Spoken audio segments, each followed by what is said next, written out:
Hey friends, Sam Haymart for Test Driven TV. We're doing something a little special today. We're actually at the Nissan engine plant in Decherd, Tennessee. We're going to take a complete tour of this plant and see how they build the new 5.6 liter V8 for the 2016 Titan pickups. Let's get started.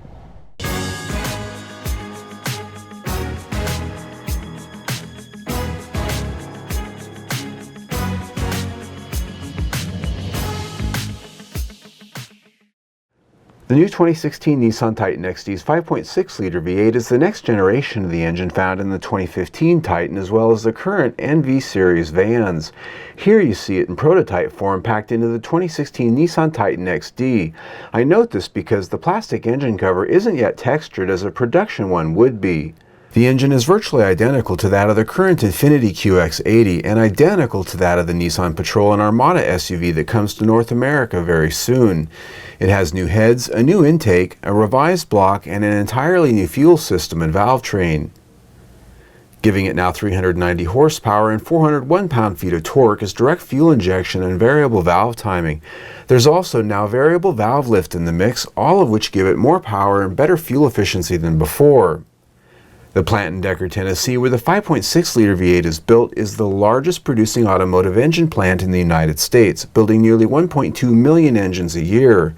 Also built at Decherd are virtually all the engines for North American car and SUV production, including the 2.5 liter four-cylinder for the Rogue and Altima, as well as the 3.5 and 4 liter VQ Series V6 for cars, SUVs, and Frontier pickups. The 2 liter Mercedes Infiniti joint venture four-cylinder turbocharged engines and electric motors for the Nissan Leaf are also assembled here.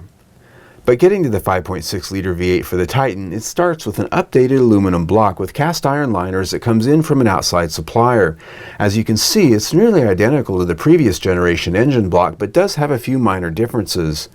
Its crankshaft is made here, starting with steel billets that are cut, heated red hot, then forged on site.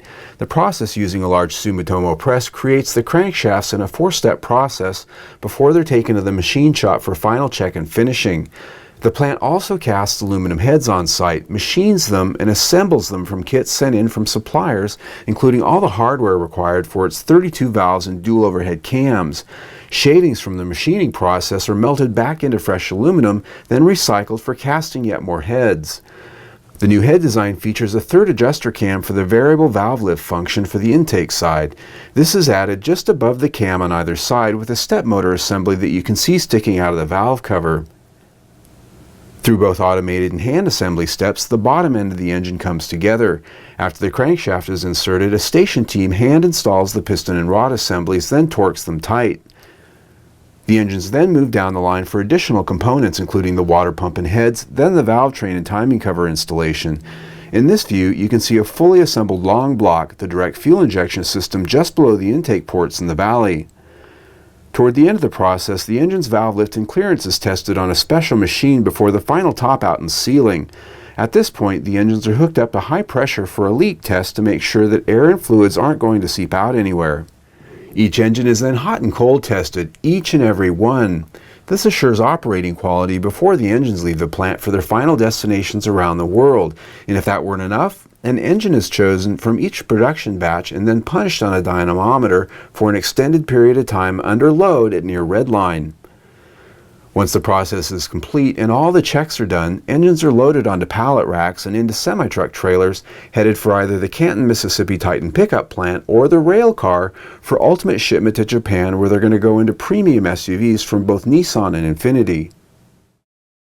Well friends, there you have it for the engine plant tour with Nissan's Decherd, Tennessee engine plant. I hope you enjoyed. If you like this video, click on the link right here on your screen and subscribe to our YouTube channel.